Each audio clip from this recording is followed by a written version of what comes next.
September 1967. The San Luis Valley. A horse named Snippy is found dead. But this was no predator attack. There was no blood, not a single drop on the sand. Her head had been stripped to the bone with surgical precision, leaving the rest of her body untouched. What the investigators found next would terrify the nation. Radiation levels 100 times higher than normal, tracks that ended abruptly in the middle of the desert, and a mystery that, 50 years later, still remains unsolved. Is it a secret military experiment or something from beyond our world? Welcome to the San Luis Valley, where the sky isn't the only thing watching you. The following program is for educational and historical purposes only. It contains images of real forensic investigations that may be sensitive to some viewers. Viewer discretion is advised.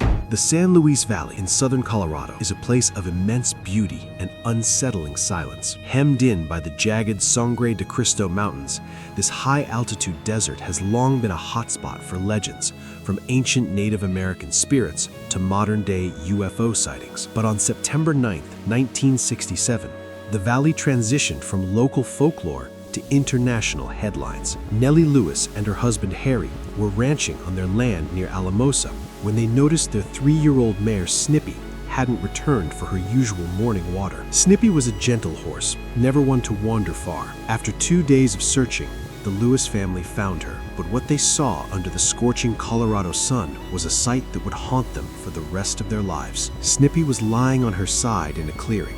At first glance, it looked like a typical animal death, but as Harry Lewis drew closer, the hair on his neck stood up. The horse's head and neck had been completely stripped of flesh, leaving the white skull and neck vertebrae exposed to the elements. The cuts were so clean, so precise, that they looked like they had been made by a master surgeon's scalpel. There were no jagged edges, no signs of teeth marks from coyotes or mountain lions. But the most chilling detail, the one that still baffles forensic experts today, was the lack of blood.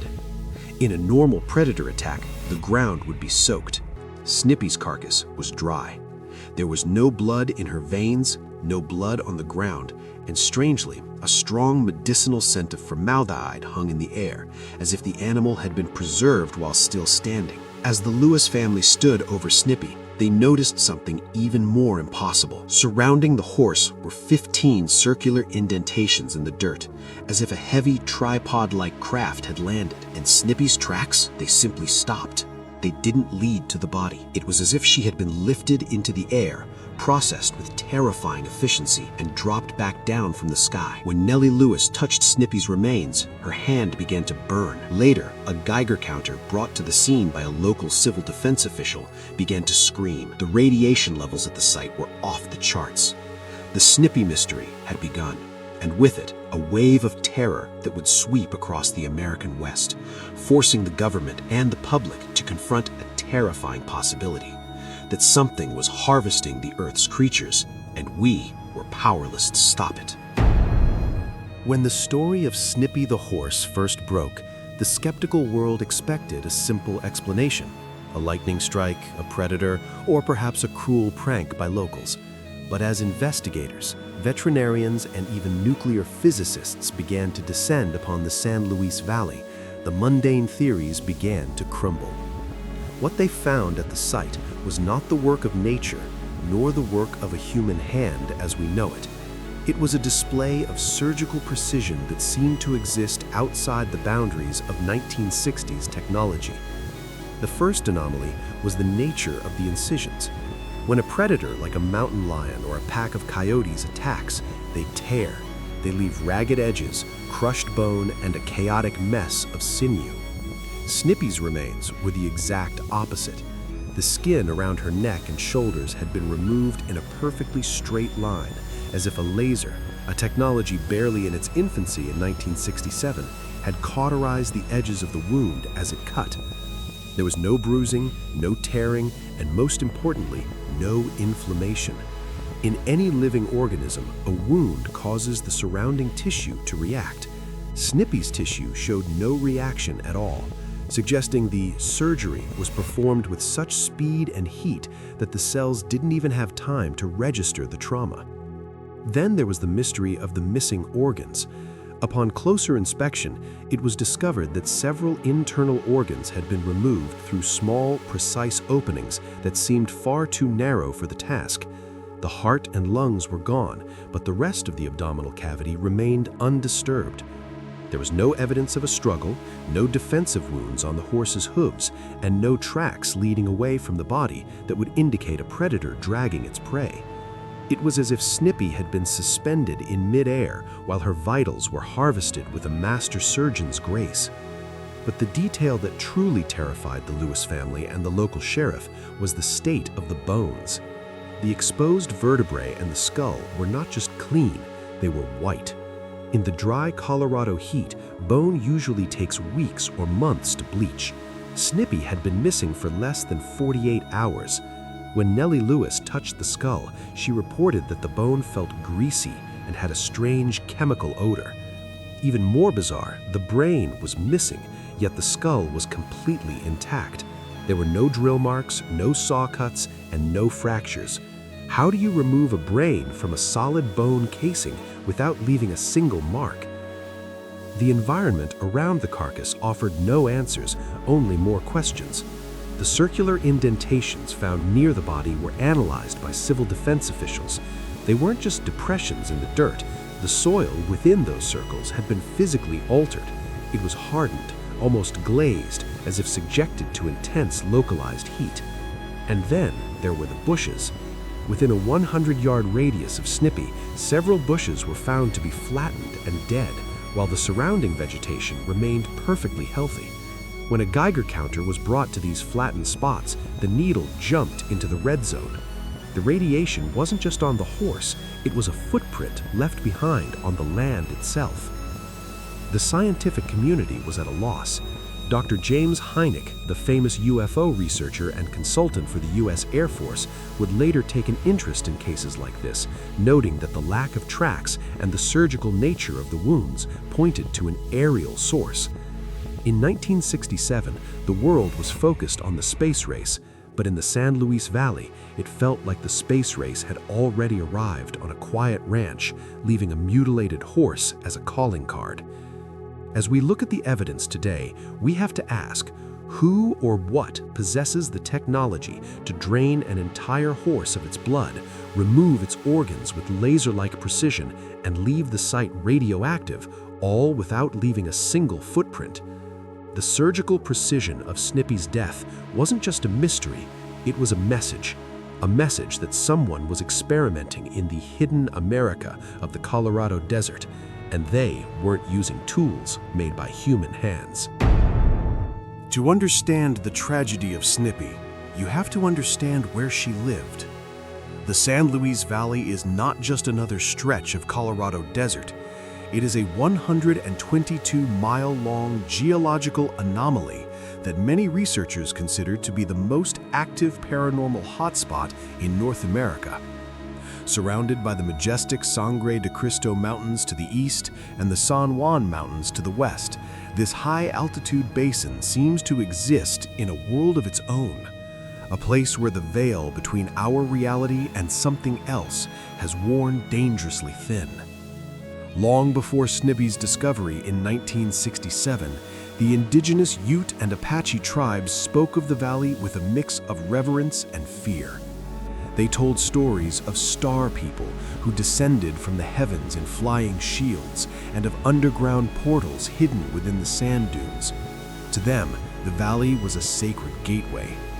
But as the 20th century progressed, these ancient legends began to take on a terrifyingly modern form.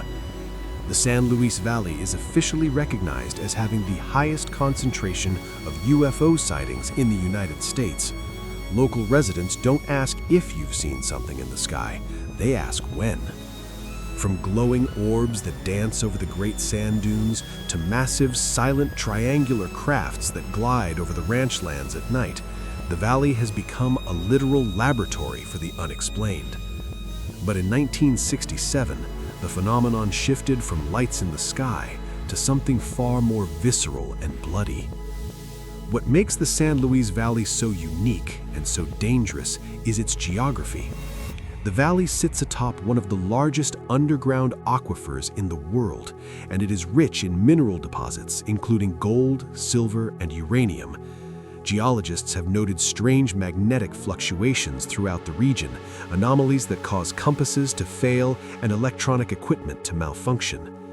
Some theorists suggest that these magnetic fields act as a natural highway for extraterrestrial or interdimensional craft, providing the energy needed to manifest in our world. But there is another, more grounded theory that is equally disturbing. The San Luis Valley is surrounded by some of the most secretive military installations in the world, including the North American Aerospace Defense Command, or NORAD, hidden deep within Cheyenne Mountain to the north. For decades, locals have whispered that the valley is a testing range for black-budget military technology. Could Snippy have been a victim of a secret biological testing program?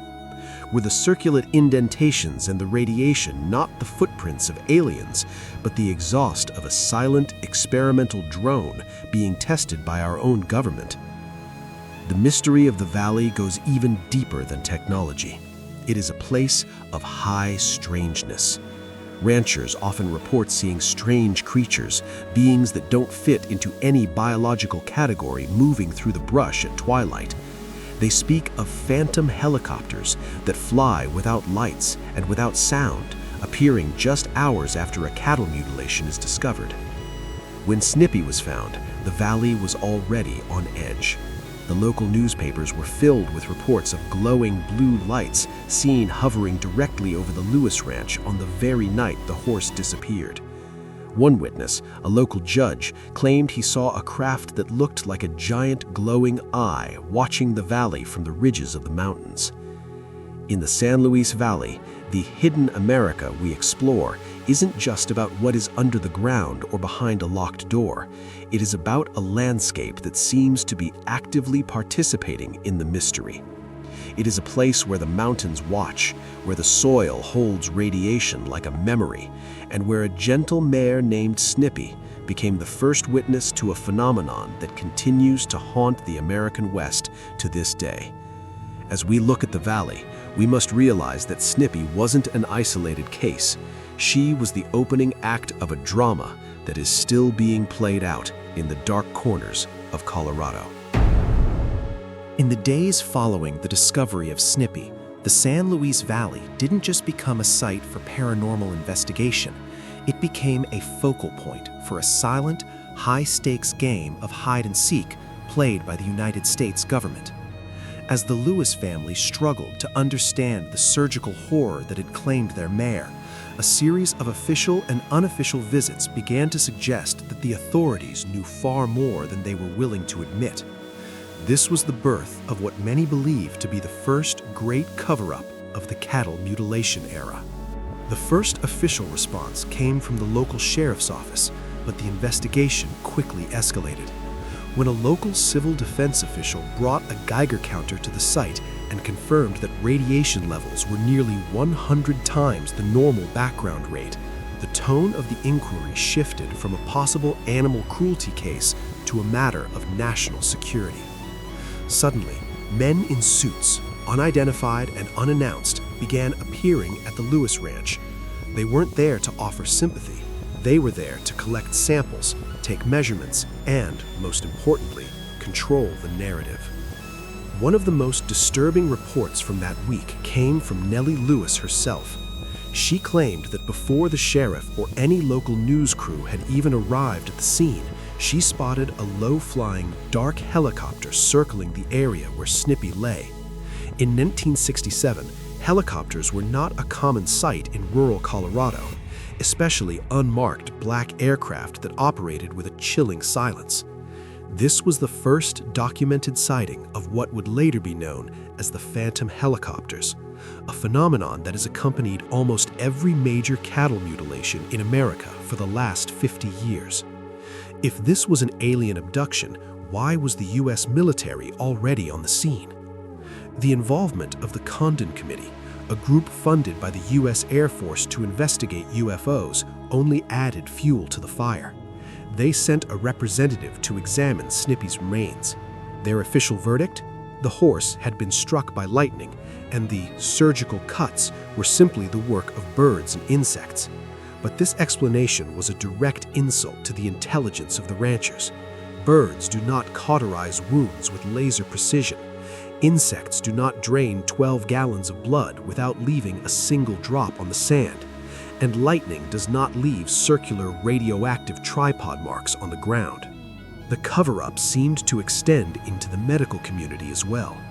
A local pathologist who initially agreed to perform an autopsy on the horse's brainless skull suddenly retracted his offer, citing unforeseen circumstances.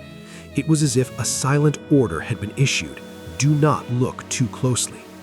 The Lewis family was left isolated, their story dismissed as hysteria by the very agencies meant to protect them. But why the secrecy? If Snippy was killed by extraterrestrials, the government may have been terrified of admitting they couldn't protect American soil. But there is a darker possibility: the black budget theory. In 1967, the U.S. was deep in the Cold War, experimenting with biological weapons, secret drones, and directed energy technology. Was Snippy an accidental casualty of a secret military test? Was the radiation a byproduct of an experimental propulsion system? By the time the national media moved on, the evidence had been picked clean, not by scavengers, but by a coordinated effort to bury the truth. The involvement of authorities in the San Luis Valley wasn't about finding the killer.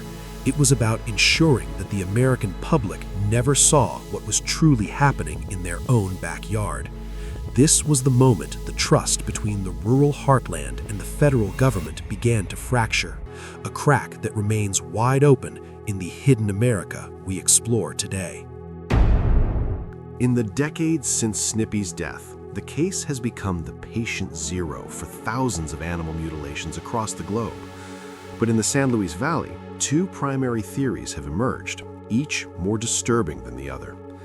On one side, we have the extraterrestrial hypothesis, the idea that our planet is being used as a biological laboratory by an advanced civilization. On the other, we have the black ops theory, the belief that the U.S. military is conducting secret, illegal experiments on domestic soil. Let's look at the extraterrestrial theory first. For many, the evidence at the Lewis Ranch is a smoking gun for alien visitation. The lack of tracks, the aerial nature of the attack, and the localized radiation all point to a craft that does not rely on conventional propulsion. UFO researchers argue that Snippy was part of a massive genetic harvesting project. Why horses? Why cattle? Some suggest that these animals, with their complex circulatory systems, are perfect biosensors for monitoring radiation levels, environmental toxins, or even the effects of our own nuclear testing on the food chain. In this scenario, Snippy wasn't just killed, she was sampled. The surgical precision wasn't an act of cruelty, but a clinical necessity for a race of beings whose morality is as alien as their technology. But then we have the black ops, or secret military theory. This is the hidden America that keeps whistleblowers awake at night. In 1967, the United States was in the middle of a frantic arms race. Declassified documents have since revealed that the military was experimenting with directed energy weapons and early versions of stealth drones. Is it possible that Snippy was a victim of a target practice session for a prototype laser? Or even more sinister, was she part of a secret biological warfare study?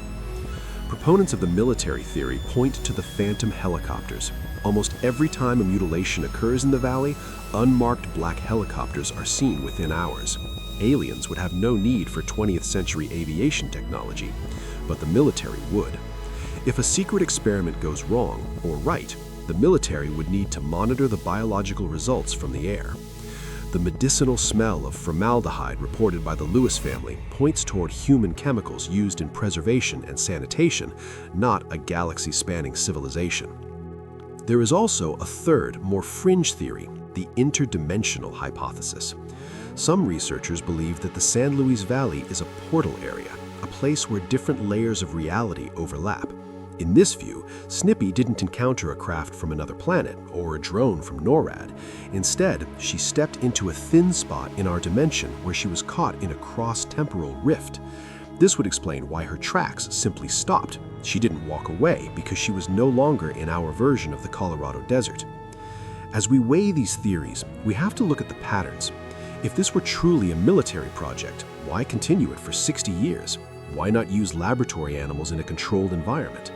And if it were aliens, why the sudden interest in the 1960s? The truth may lie in a terrifying middle ground. Perhaps our government is working with these entities, providing them with access to our livestock in exchange for the very technology used to perform these silent, bloodless surgeries. In the end, the Snippy mystery forced the American public to realize that their property, their animals, and perhaps their own safety were not as secure as they believed. Whether the predator comes from the stars or from a secret base hidden beneath a nearby mountain, the result for the Lewis family was the same: a profound sense of violation by a power that refuses to identify itself. The story of Snippy didn't end with the burial of her remains. In fact, her death was only the beginning of a phenomenon that would eventually consume the American psyche.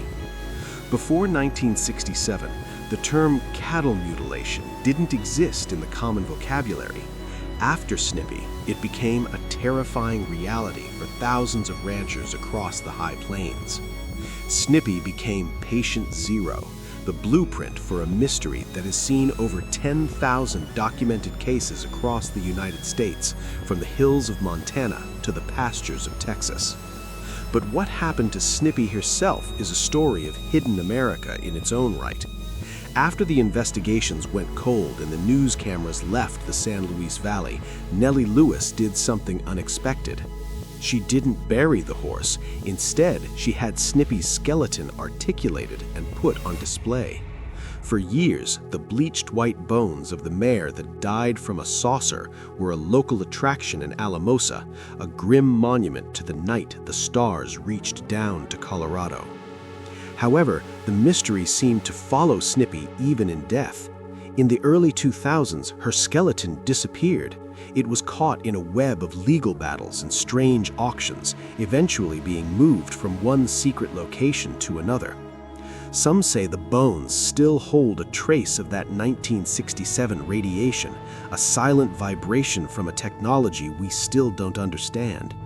In 2026, Snippy's remains are a ghost within a ghost story, a relic of a time when America first realized it was being watched.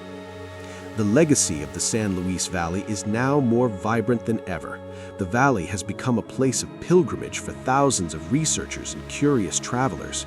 The UFO watchtower near Hooper, Colorado, stands just miles from where Snippy fell, documenting hundreds of sightings every year. But for the local ranchers, the legacy is one of constant vigilance. They still look to the skies with suspicion, and they still find their animals with surgical wounds, drained of blood, under the silent gaze of the Sangre de Cristo Mountains. Snippy's death forced a change in how we view the unknown. She was the bridge between the whimsical little green men stories of the 1950s and the dark, clinical reality of modern ufology. She proved that the phenomenon, whatever it is not just interested in our technology or our politics. It is interested in our biology. It is a predator, a scientist, or perhaps a gardener, and we are simply part of the landscape. As we leave the San Luis Valley, we are left with the image of Nellie Lewis, who, until her dying day, never stepped foot on the spot where her horse was found. She knew, as the valley knows, that some places are not meant for us. The hidden America we explore is full of these empty spaces, these silent fields where the truth is written in radiation and bleached bone. Snippy is gone, but the question remains, who is next? Thank you for exploring the Snippy mystery with us. If you've seen the lights over the Colorado desert or have your own theory on the mutilation phenomenon, join the conversation in the comments below. We are Best Hidden America, uncovering the secrets the world wants us to forget. Subscribe and keep your eyes on the horizon. The truth is out there, and it's closer than you think.